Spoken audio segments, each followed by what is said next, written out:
प्रचारित प्रसारित है। बाबा बागेश्वर धाम सरकार आ रहे हैं, नित्य गोपाल दास जी आ रहे हैं, रमन रेड्डी महाराज जी आ रहे हैं, ऐसे से बाबा रामदेव जी आ रहे हैं। सांस्कृतिक कार्यक्रम से राम भदावर जी का भी आ रहे हैं, कमल आग्नेय जी आ रहे हैं, और खनिज देव चौहान जी आ रहे हैं, प्रेम प्रकाश दुबे जी आ रहे हैं, अक्षरा जी आ रहे हैं, पवन सिंह जी आ रहे हैं। तो ऐसी तमाम ये संख्या बहुत लंबी है, मौखिक रूप से बताना शायद ही इनका भी एक ये नहीं निश्चित है कि किस दिन कौन आ रहा है। ये हमारे जो तुलसी पीठ के युवराज हैं, पूज्य आदरणीय भैया जी बता सकते हैं। अच्छा, बंदम गुरुपद पदम परागा सुरुचि सुवास सरस अनुरागा। सभी श्रोता प्रिय बंधुओं को मेरा सादर नमन, नमो राघवाय।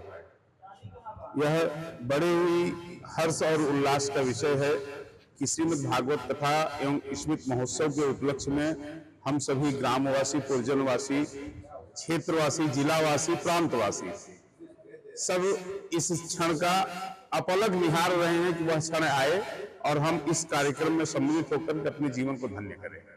तो वह पल एकदम अब हम लोगों के नजदीक आ गया। पूज्यपाद गुरुदेव भगवान हमारे कल सुबह लगभग 10 बजे यहाँ पधार जाएंगे हेलीकॉप्टर के माध्यम से, और कल 10 बजे हमारी कल शोभा यात्रा की शुरुआत कुंडा बाबा धाम से हो रही है, और वहां से लगभग 11 बजे तक हम लोग वहां से निकल जाएंगे कलश यात्रा लेकर के, और क्रमबद्ध धीरे धीरे एक पड़ाव पर रुकते हुए हम लोग यथा स्थान पहुंचेंगे। जी।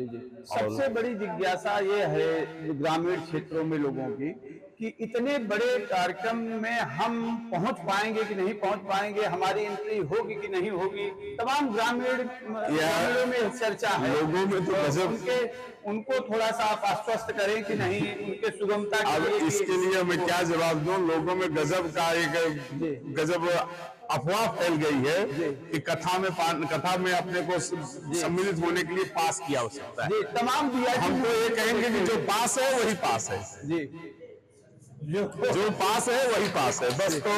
तो जो आप पास आने का प्रयास कीजिए, पास अपने आप हो जाएगा। जी सर, आपका हमारे आपके इस चैनल को और जो भी हमारी तरफ से खूब खूब धन्यवाद। और मैं अपेक्षा करता हूँ इस समाज के हमारे क्षेत्रीय जितनी बहन बेटी हैं, बहुएं हैं, माताएं हैं, भगनी हैं, सब इस शोभा यात्रा में बढ़ चढ़ करके हिस्सा लें, शोभा यात्रा को सफल बनावें और नित्य कथा श्रवण करने आवे, पूज्यपाद गुरुदेव भगवान का आशीर्वाद प्राप्त करें। और महापुरुष संत लोग जो भी भारत देश से हमारे यहाँ पदार्पण कर रहे हैं, जो कभी सुलभ नहीं हो सकता था, आज इस संगम में आपको सब एकदम सुलभ हो रहा है। तो आपसे करबद्ध निवेदन है कि आप लोग भारी से भारी संख्या में पधार करके कार्यक्रम का आनंद लें और अपने जीवन इसको सबको निमंत्रण रूप में स्वीकार करके अपने जीवन को कृतार्थ करें। और इस मानसिक जो गंगा बहने जा रही है, इस मानसिक गंगा में गोता लगा करके अपने जीवन को धन्य करें, क्योंकि भूतो न भविष्यति।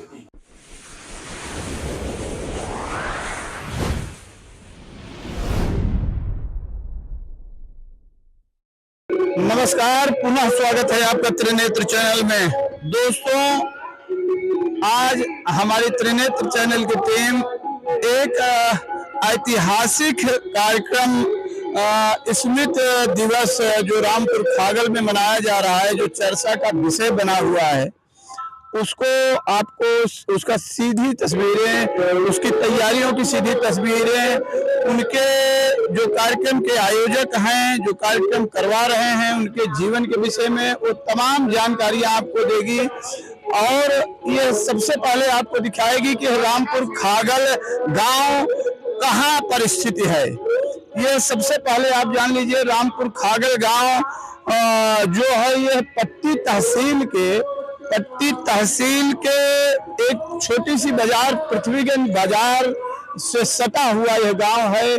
और ये जिसका सीधा रास्ता प्रतापगढ़ मुख्यालय से आता है, उड़ैयाडीह बाजार को होकर एक रास्ता आता है जो सीधा पृथ्वीगंज को जाता है, बधवा बाजार को जाता है। उसी रोड पर पृथ्वीगंज बाजार से सटा हुआ यह गांव रामपुर खागल गांव, जो कि ऐतिहासिक गांव के रूप में अब जाना जाएगा, जो कि इस समय पूरे उत्तर प्रदेश में चर्चा का विषय बना हुआ है। यह रामपुर खागल गांव जहां की स्वर्गीय अंबिका प्रसाद जी के स्मृति दिवस के रूप में यह इतना बड़ा आयोजन किया जा रहा है, जिसकी सीधी तस्वीरें हम आपको दिखा पा रहे हैं। तमाम वो छोटे से बड़े अधिकारी अभी से लगभग 1 हफ्ते 10 दिन पहले से ही लगातार व्यवस्था में लगे हुए हैं। जैसा कि हम आपको दिखा रहे हैं, तमाम अधिकारियों की गाड़ियां खड़ी हैं, हेलीपैड बनाया जा रहा है, पंडाल लगाए जा रहे हैं। एसडीएम साहब की भी मौजूदगी लगातार यहाँ बनी हुई है, प्रशासन की भी मौजूदगी यहाँ बनी हुई है। कार्यक्रम जैसे कि 18 तारीख से होना सुनिश्चित हुआ है, वो कार्यक्रम निश्चित रूप से 18 तारीख को शुरू हो जाएगा। और कल जैसा कि प्रचार भी चल रहा है, कल कलश यात्रा है, जिसमें श्री राम भद्राचार्य जी महाराज, जगत गुरु राम भद्राचार्य जी महाराज का भी आगमन कल ही हो जाएगा और वो उपस्थित रहेंगे कलश यात्रा में। कलश यात्रा कल से ही मान के चलिए कि 18 तारीख का कार्यक्रम कल से ही शुरू हो जाएगा। कलश यात्रा के साथ गुरु जी की भी उपस्थिति हो जाएगी, जो विश्व विख्यात गुरु श्री राम भद्राचार्य जी के द्वारा यह कथा का आयोजन किया गया है। उनके उत्तराधिकारी रामचंद्र दास जी महाराज, जो उनके उत्तराधिकारी हैं, उनका एक पैतृक गांव है। यह कथा स्थल का यह गेट जो बनाया जा रहा है, यह गेट बड़े भव्य ढंग से सजाया जा रहा है।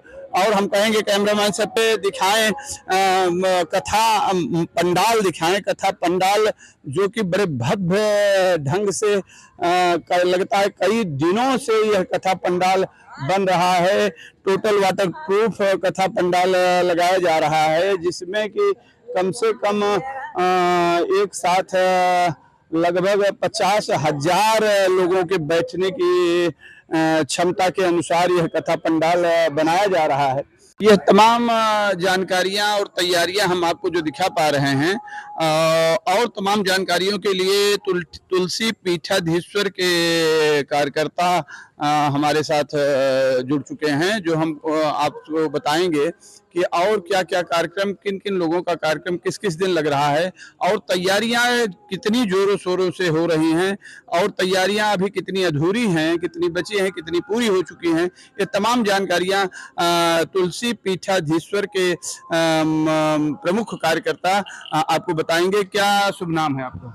हमारा नाम अतुल पुजारी है। सबसे पहले आप सभी को नमो राघवाय, आप सब यहाँ आए हैं विशेष कवरेज करने के लिए।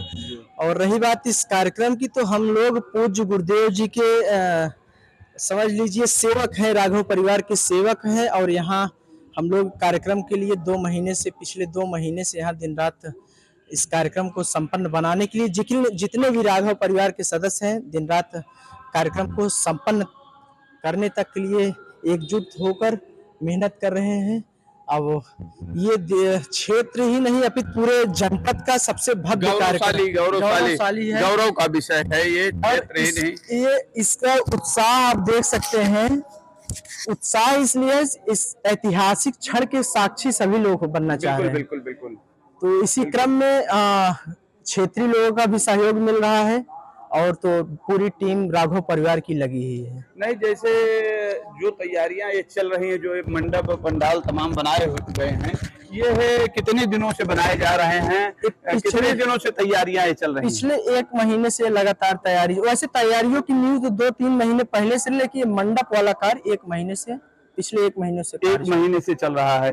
कितने लोगों की क्षमता के अनुसार यह पंडाल बनाया गया? कितने लोग एक साथ यहाँ बैठ सकते हैं? अभी तक एक 50,000 की क्षमता के हिसाब से जी, फिर उसके हिसाब जनसंख्या के आधार पर बढ़ती जाएगी। जैसे तमाम ग्रामीण क्षेत्रों के लोग वो ये डर रहे हैं कि हम वहाँ जा पाएंगे कि नहीं जा पाएंगे, कथा सुन पाएंगे कि नहीं पाएंगे, तमाम लोगों के अंदर ये जिज्ञासा है। क्या आप कुछ बता पाएंगे कि उन आम लोगों के लिए, तमाम वीआईपी मूवमेंट तो हो ही रहे हैं, उनके लिए प्रशासन तमाम तैयारियां कर रहा है, आम लोगों के लिए क्या व्यवस्था है, उनके सुलभ वो कथा सुन सकें, उनके लिए क्या व्यवस्था? वो जानना चाहते हैं कि हम कहाँ आएंगे, कहाँ बैठेंगे, किस रास्ते से जाएंगे, कहाँ आएंगे, उनके लिए कोई ऐसा ये बहुत अच्छा प्रश्न है आपका। हाँ।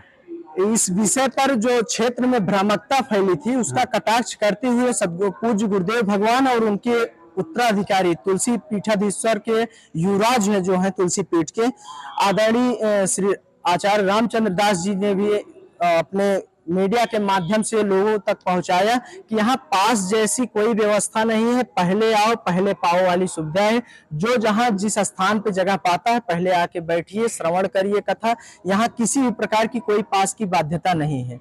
जी जी। अच्छा, जैसे 3 बजे से कथा शुरू हो जाएगी, तो अगर जो पहले आओ पहले पाओ की तर्ज पर अगर वो 12 बजे तक आ जाते हैं, 1 बजे तक आ जाते हैं, तो उनको निश्चित रूप से आगे जगह मिल जाएगी। बिल्कुल। तो ये सबसे बड़ी चीज आप बता रहे हैं कि आप थोड़ा सा समय से घर से पहले निकलें तो आपको निश्चित रूप से आगे जगह मिलेगी सुनने के लिए। 3 बजे से कथा का समय निर्धारित है, 3 से 6 बजे तक कथा का समय निर्धारित है। फिर 7 से 9 तक सांस्कृतिक महोत्सव होगा। आप उत्तर प्रदेश में पहली बार ऐसा आप समागम देखेंगे कि आध्यात्मिक और सांस्कृतिक क्षेत्र के लोग एक ही मंच पर नजर आएंगे। निश्चित रूप से अध्यात्म और कला और सांस्कृतिक का यहाँ संगम होने जा रहा है।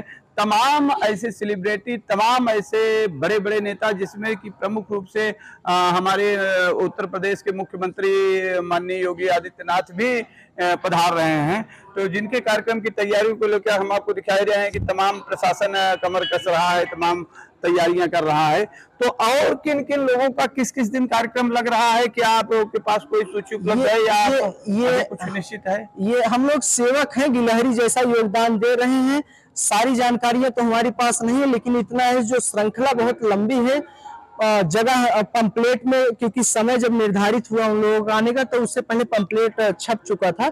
श्रृंखला लंबी है और अतिथि भी हमारे बहुत लंबी कतारें हैं। उन्हें मौखिक रूप से बताना शायद ही असंभव है। नहीं, ये तो निश्चित किया जाएगा। संतों में देखा जैसे हर जगह प्रचारित प्रसारित है, बाबा बागेश्वर धाम सरकार आ रहे हैं, नृत्य गोपाल दास जी आ रहे हैं, रमन रेड्डी महाराज जी आ रहे हैं, ऐसे से बाबा रामदेव जी आ रहे हैं।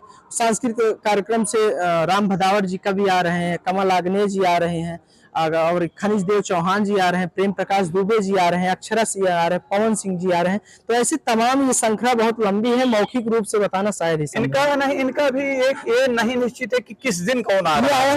ये हमारे जो तुलसी पीठ के युवराज हैं पूज्य आदरणीय भैया जी ही बता सकते हैं। अच्छा, अभी हमको लगता है सूची भी नहीं तैयार हो पाई होगी कि किस दिन कौन से लोग आ रहे हैं। अब ये तो कल ही हम जान रहे हैं, ये निश्चित हो पाएगा कि निश्चित रूप से सूची आपको उपलब्ध मिलेगी कि किस दिन किसका कार्यक्रम लग रहा है। सबसे बड़ी चीज तो पूज्यपाद जगत गुरु श्री राम भद्राचार्य जी का अलौकिक दर्शन तो रोज होगा। उनके कथा का रसपान तो डेली होगा उनके मुखार बिंदु से। हाँ, तो अच्छा, और क्या क्या तैयारियां इस आयोजक के द्वारा हो रही हैं, जिससे कि लोगों के खाने पीने की भी कुछ व्यवस्था हो रही है या लोग कथा खाने पीने की व्यवस्था की बात यह है कि यहाँ गया जगन्नाथ जी का महाप्रसाद होगा। ये प्रसाद कथा सांस्कृतिक महोत्सव जैसे स्टार्ट होगा, 6 से 8 के बीच में महाप्रसाद वितरित होगा। डेली प्रतिदिन गया जगन्नाथ जी का प्रसाद। और सबसे खास बात में हम आपको बता दें कि जो गया जगन्नाथ जी की रसोई प्रसाद वितरण करती है, वहाँ पूरी उनकी मंडली जो होती है, प्रसाद बनाने से लेकर वितरित करने तक, वो सारी रामपुर खागल के इस पवित्र धरा पे आ रही है। बहुत ही गौरव का विषय है कि जिन हम लोग कहते नहीं कि गए जगन्नाथ जी का चलिए भात है, तो वो समझ लीजिए वहाँ ये 8 दिन हम सभी को नसीब में हो रहा है। नहीं, ये तो बहुत बड़ी बात है कि जो जगन्नाथ पुरी में जहाँ की विश्व प्रसिद्ध रसोई होती है, जहाँ की लोग कहते हैं ये चावल का एक दाना डाल देने से पूरा हो गया जगन्नाथ जी का भात हो जाता है, तो वो गया जगन्नाथ जी के वहाँ की रसोइयाँ यहाँ आ रही हैं। जी। दोस्तों, बड़े सौभाग्य से हमारी मुलाकात युवराज जी के पिताजी जो मुख्य आयोजक हैं, उनके निवास स्थान पर हम आए हुए हैं और उनसे मुलाकात हुई है। तो आपके जिज्ञासा के अनुसार आप लोगों को हम तमाम जानकारियां आप द्वारा बताएंगे कि कार्यक्रम तो 18 तारीख को निश्चित हुआ ही है, लेकिन 17 तारीख से ही कार्यक्रम का आगाज हो रहा है कलश यात्रा से। तो हम सबसे पहले स्वागत करेंगे युवराज जी के पिताजी से, इतने बड़े कार्यक्रम के आयोजनकर्ता से, जिन्होंने इतना बड़ा कार्यक्रम किया है कि यह एक ऐतिहासिक कार्यक्रम हो रहा है प्रतापगढ़ जिले का, जिसको कि आगामी आने वाली पीढ़ियां याद रखेंगी। ऐसा ऐतिहासिक कार्यक्रम आप द्वारा हो रहा है, बड़े सौभाग्य की बात है। तो सबसे पहले आपका स्वागत है हमारे त्रिनेत्र चैनल में। लोगों को ये जिज्ञासा है कि कल से कार्यक्रम लगभग चालू हो जाएगा और कलश यात्रा कितने बजे से कहां से प्रारंभ होगी, ये थोड़ी सी आप जानकारी हमारे श्रोताओं को दें। बंदं गुरुपद पदम परागा सुरुचि सुवास सरस अनुरागा। सभी श्रोता प्रिय बंधुओं को मेरा सादर नमन, नमो राघवाय।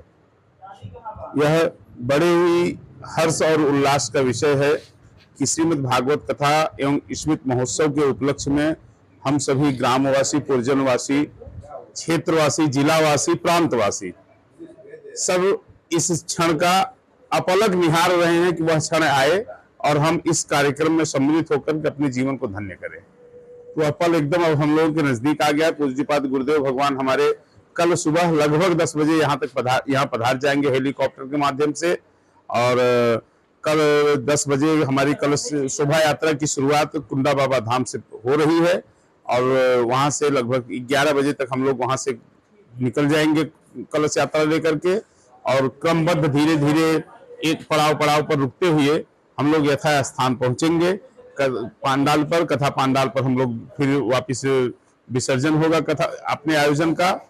और कुछ गुरु जी, कुंडा धाम लोगों की जिज्ञासा है, कुंडा धाम कहाँ? कुंडा धाम यही नजदीक में एक स्वयंभू हमारे शिव जी का बहुत प्राचीन मंदिर है और उस मंदिर पे ही हम लोग पहुंच रहे हैं और पहुंच करके फिर वहीं से हम लोग कलश लेकर। तो वहाँ कुंडा धाम में जैसे कि डायरेक्ट भी महिलाएं हैं जो भी क्षेत्र जो हमारे नजदीकी महिलाएं हैं, माताएं बहनें हैं, भगिनी बंधु हैं, वो लोग अपने साधन से पद यात्रा से अपना नजदीकी पहुंच सकती हैं। बाकी दूर से हमें करीब हमने 150 बस की व्यवस्था की है और दूर से सब बसें बहनों को, बेटियों को लेकर के वहां पर पहुंचेंगी। यहाँ कथा विराम होने के बाद फिर वापस उनके गंतव्य तक पहुंचाने की जिम्मेदारी हमारी रहेगी। हम फिर से वापस उनके स्थान तक पहुंचाएंगे। कितनी दूरी कलश यात्रा से? और कलश यात्रा की दूरी लगभग मान लीजिए आप 3 किलोमीटर की दूरी है जी। 3 किलोमीटर के बीच में हम लोग 3 से 4 जगह विश्राम लेंगे जी। और उसके बाद सबको जलपान की व्यवस्था, प्रसाद की व्यवस्था, और फिर यहाँ हमारे पांडाल में पहुंचने के बाद अल्पाहार की व्यवस्था, सब व्यवस्था की गई है।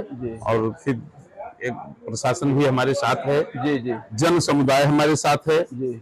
तो हमें आशा है कि हमारा कलश यात्रा पूज्य गुरुदेव भगवान के सानिध्य में बहुत अच्छी तरह से हम लोग सफल करेंगे जी। सबसे बड़ी जिज्ञासा ये है ग्रामीण क्षेत्रों में लोगों की कि इतने बड़े कार्यक्रम में हम पहुंच पाएंगे कि नहीं पहुंच पाएंगे, हमारी एंट्री होगी कि नहीं होगी, तमाम ग्रामीणों में चर्चा है। लोगों में तो उनको थोड़ा सा आप आश्वस्त करें कि नहीं, उनके सुगमता के लिए। इसके लिए मैं क्या जवाब दूं? लोगों में गजब का एक गजब अफवाह फैल गई है कि कथा में अपने को सम्मिलित होने के लिए पास की आवश्यकता है। तमाम हम तो ये कहेंगे कि जो पास है वही पास है जी, जो पास है वही पास है बस। तो जो आप पास आने का प्रयास कीजिए, पास अपने आप हो जाएगा जी। तो जो पांडाल लग रहा है, ये पांडाल कितने लोगों की क्षमता के अनुसार बनाया जा रहा है? देखिए, प्रणाम आइए। तो अभी तो लगभग हमारे अंदाज है कि 50,000 तक पब्लिक यहाँ पर बैठ सकती है और आवश्यकता पड़ेगी तो इसे बढ़ाया भी जाएगा। तमाम जिलों से लोग आ रहे हैं? तमाम जिलों से नहीं, हर प्रांत से लोग आ रहे हैं। हर प्रांत से लोग आ रहे हैं। तो इनके वाहन आपकी कहाँ खड़ी हो? लगभग हमारे पास 12 जगह पार्किंग की व्यवस्था हमने कर रखी है जी। और जहाँ पर बड़ी गाड़ियों के लिए अलग, ट्रैक्टर वाहन के लिए अलग, छोटी वाहन के लिए अलग, बाइक व्हीकल के लिए अलग है, और वीआईपी गाड़ियों के लिए जो हमारे कार्यक्रम में सम्मिलित होने के लिए दूर दराज से लोग आ रहे हैं, जो प्रतिष्ठित लोग हैं, महापुरुष लोग हैं, हमारे सांस्कृतिक कार्यक्रम देने वाले लोग हैं, इन सब की व्यवस्था अलग हमने कर रखी है। इनके निवास की, इनके भोजन की, इनके रहने की, गुरुदेव भगवान की पूरी व्यवस्था हम एकदम मुस्तैदी से उसको पालन कर रहे हैं। और लगभग कार्यक्रम जो है हमारा तैयारी जो है पूरा अंतिम चरण में चल रहा है। जैसे गैर जनपदों के आसपास के जनपद से लोग आएंगे जी। तो वो 3 बजे से 6 बजे तक कथा सुनने के बाद अपने गंतव्य स्थान को नहीं जा पाएंगे और रुकना चाहें जी। उनके लिए क्या यथासंभव थोड़ा हमने व्यवस्था की है कि 100-150 आदमी अगर रुकना चाहे रात को, अगर उन्हें किसी मतलब अनुकूल नहीं हो पा रहा है जाने के लिए, तो उनके लिए हमने व्यवस्था की है थोड़ा, लेकिन अगर बहुत ज्यादा व्यवस्था होगी तो हमारे लिए पॉसिबल नहीं हो पाएगा जी। अच्छा, भोजन आज की तो व्यवस्था है। जैसा कि अभी हमको अब कुछ लोग बता रहे थे कि श्री जगन्नाथ जी के धाम से पुजारी आ रहे हैं, लेकिन वह जिस दिन हमारा महाप्रसाद बनेगा उस दिन वहाँ के पुजारी ही महाप्रसाद बनाएंगे और वही लगभग हम अपने हाथों से कुछ जनों को परोसेंगे कि जो कहा गया है कि जगन्नाथ के भात को जगत पसारत हाथ, तो उस जगत हम लोग वो है इंतजार कर रहे हैं क्योंकि जगन्नाथ जी के भात को कब हमारे हाथों में आएंगे और कब हम उसे प्रसाद के रूप में ग्रहण करेंगे। यह अविस्मरणीय आयोजन आप द्वारा हो रहा है जिसको कि आने वाली पीढ़ियां निश्चित रूप से याद रखेंगी कि इतना बड़ा आयोजन कैसे आपके मन में जिज्ञासा आई कि हम अपने पैतृक, ज्यादातर ये ऐसे कार्यक्रम महानगरों में होते हैं, बड़े बड़े शहरों में होते हैं, लोग गांव देहात में कराने से हिचकते हैं, छोटी मोटी शादियां भी नहीं कर पाते हैं, तो आपके मन में कैसे जिज्ञासा आई कि नहीं हम यहाँ करें और इस कार्यक्रम को कैसे सफलतापूर्वक इतनी। देखिए पूज्य हमारे पिताश्री, हम उन्हें पूरे भारत की यात्रा जो है अपनी प्राइवेट गाड़ी से लेकर के, पूरी यात्रा हमने प्राइवेट वाहन लेकर के, मैं खुद, हमारी श्रीमती जी और माता जी, पिताजी, इनको लेकर के हम पूरे भारत की यात्रा करवाए और तभी उनकी इच्छा थी कि हम गुरु जी से कथा सुनो जी। तो गुरु जी तो आशीर्वाद देने के लिए 2-3 बार आए उन्हें, लेकिन जो उन्हें उनकी कथा सुनने की इच्छा थी वह दुर्भाग्यवश हम नहीं पूरा कर पाए और उनका शरीर पूरा हो गया जी जी। तो उनकी इस इच्छा को पालन करने के लिए, वैसे हमने कभी जीवन में ऐसा नहीं सोचा कि माता पिता की आज्ञा की अवहेलना हुई हो, उन्होंने जो इच्छा की होगी तो भगवान हमें सामर्थ्य दिए और उस इच्छा को हमने पूरा करने का पूरी तरह से प्रयास किया। तो आज उनकी इच्छा थी, आज भगवान उसे भी पूरा कर रहे हैं। पूज्यपाद गुरुदेव भगवान में उन्हें बहुत प्रेम करते थे और आज भी गुरुदेव भगवान, जो हमारा 24 तारीख का भंडारा था, गुरुदेव भगवान सामने से फोन करके बोले कि सुशील, हम 24 तारीख तक एकदम निर्विघ्न कथा सुनाओ, हमें कथा मन से सुनावे दी है, तो 25 तारीख तू अपन भंडारा किया, लेकिन हम ये कथा के हमारे बीच में कोनो रोड़ा मत बन जाया, हमें खूब तरंग से कथा सुनावे दी है। निश्चित रूप से बहुत ही दिल से उत्साहित है गुरुजी और एकदम हृदय से कथा का रसपान आप लोगों को करता है कि आखिर अंबिका प्रसाद जी कौन थे, क्या किसी सरकारी नौकरी में थे या गृहस्थ जीवन में थे, और आप क्या करते हैं क्या नहीं करते हैं, पूज्य युवराज जी कितने, क्या थोड़ी सी है जीवनी संक्षेप में आप। पूज्य स्वर्गीय श्री अंबिका प्रसाद मिश्र जी हमारे पिताजी थे जी और युवराज आचार्य रामचंद्र दास जी के पूर्व के शरीर के जी पितामह थे उनके जी जी। और यह जो कार्यक्रम हो रहा है, बस हमारे पिताजी थे, यही हमारा सौभाग्य जी। बिल्कुल बिल्कुल। और वो अदना से किसान का जीवन था उनका, हम लोग किसान के पुत्र हैं जी। और जो भी हो रहा है आज उनके आशीर्वाद से हो रहा है। और युवराज जी का भी पूरा स्नेह था कि हमारे दादाजी का जो पहले गरीबी का समय था हमारे लोगों के पास जी जी जी, और आज भगवान दाल रोटी दे रहे हैं ठीक से, तो बस उनकी इच्छा जो थी उसे हम पूरा करने का प्रयास करते हैं। कितने समय में अंतिम, कितने वर्ष में अंतिम सांस लिए हैं पिताजी? पिताजी हमारे लगभग 75-76 वर्ष की अवस्था में उन्होंने शरीर छोड़ा है जी। और आज यह कार्यक्रम आपके सामने। और आप भी जैसा कि गृहस्थ आश्रम में ही, हम भी गृहस्थ आश्रम गांव में ही रहते? नहीं, मैं सूरत में रहता हूँ। सूरत में हमारा कारोबार है अच्छा खासा जी। मेरा ज्वेलरी का कामकाज है जी। मेरा पूजन सामग्री का होलसेल का कामकाज है। कितने युवराज जी कितने भाई हैं? युवराज जी 3 भाई हैं। 3 भाई हैं, तो 3 भाइयों में सबसे छोटे मध्य हैं। तो इनको आपने प्रेरणा दिया या स्वतः जो है गुरुदेव भगवान की प्रेरणा है? हम कौन होते हैं? गुरुदेव भगवान और उनका जन्म से पहले का संबंध था जी जी जी। और जब वह थोड़ा समझने लायक हुए तभी उनकी प्रेरणा आई, उन्हें प्रेरणा आई कि पिताजी कुछ ऐसा कीजिए कि हम सनातन धर्म की रक्षा के लिए, सनातन धर्म के लिए कुछ कर सके। और फिर धीरे धीरे हम भी मेहनत करते गए, कड़ी जुड़ती गई, जुड़ते जुड़ते पूज्यपाद गुरुदेव का सानिध्य मिल गया। और पूज्यपाद गुरुदेव का सानिध्य मिला तो जो एक जीव, 1-2 जीव दूर दूर थे, वो 2 जीव मिलकर के एकाकार हो गए जी जी जी जी। और आज गुरुदेव भगवान, हमारे युवराज जी शरीर भले दो हों लेकिन प्राण दोनों के अंदर एक ही चलते हैं। निश्चित रूप से यह धरती पावन हो गई। विश्व विख्यात पूज्य गुरुदेव जगत गुरु स्वामी राम भद्राचार्य जी का तो आगमन और एक दो बार यहाँ हो गया है। जो ऐसे अनमोल पुत्र को आप के यहाँ जन्म हुआ और जो कि पूज्य गुरुदेव भगवान के उत्तराधिकारी के रूप में अब जाने जा रहे हैं, तो यह कितने वर्षों की उम्र में गुरुदेव जी के लगभग में गए? और युवराज जी का उम्र लगभग 11 वर्ष की रही होगी जी, जिस समय वो हमारे साथ का जीवन छोड़ करके पूज्यपाद गुरुदेव भगवान का सानिध्य उन्हें प्राप्त हुआ। और तब से लेकर के आज तक मैंने भी उन्हें कभी ऐसा दबाव नहीं दिया कि हम पिता हैं, हमारे ऊपर भी कुछ दायित्व तुम्हारा बनता है। मैंने उन्हें स्वतंत्र छोड़ा, बस इसलिए कि धर्म ध्वजा को जो है जितना परचम लहरा सकें। हम उनका संकल्प था कि सनातन धर्म के लिए काम करना है।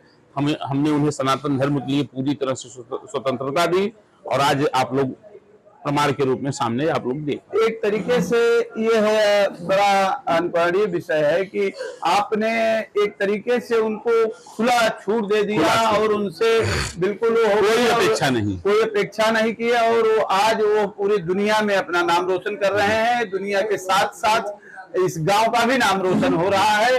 और जैसा कि तो भगवान तुलसीदास जी ने लिखा ही है कि 12 पुत्र पिता के धर्म। हाँ, ये बहुत बड़ी बात है। तो पुनः स्वागत है आपका हमारे आपके चैनल को और जो भी हमारी तरफ से खूब खूब धन्यवाद। और मैं अपेक्षा करता हूँ इस समाज के हमारे क्षेत्रीय जितनी बहन बेटी हैं, बहुएं हैं, माताएं हैं, भगनी हैं, सब इस शोभा यात्रा में बढ़ चढ़ करके हिस्सा लें, शोभा यात्रा को सफल बनावें और नित्य कथा श्रवण करने आवे, पूज्यपाद गुरुदेव भगवान का आशीर्वाद प्राप्त करें। और महापुरुष संत लोग जो भी भारत देश से हमारे यहाँ पदार्पण कर रहे हैं, जो कभी सुलभ नहीं हो सकता था, आज इस संगम में आपको सब एकदम सुलभ हो रहा है। तो आपसे करबद्ध निवेदन है कि आप लोग भारी से भारी संख्या में पधार करके कार्यक्रम का आनंद लें और अपने जीवन इसको सबको निमंत्रण रूप में स्वीकार करके अपने जीवन को कृतार्थ करें। और इस मानसिक जो गंगा बहने जा रही है, इस मानसिक गंगा में गोता लगा करके अपने जीवन को धन्य करें, क्योंकि भूतो न भविष्यति, भूतो न भविष्यति कम से कम हम अपने जीवन के साक्ष्य के रूप में कह सकते हैं। हमने इस कार्यक्रम को हमने आंखों से अपने पलकों से निहारा है। जी जी, बहुत बहुत धन्यवाद। आप पधारे।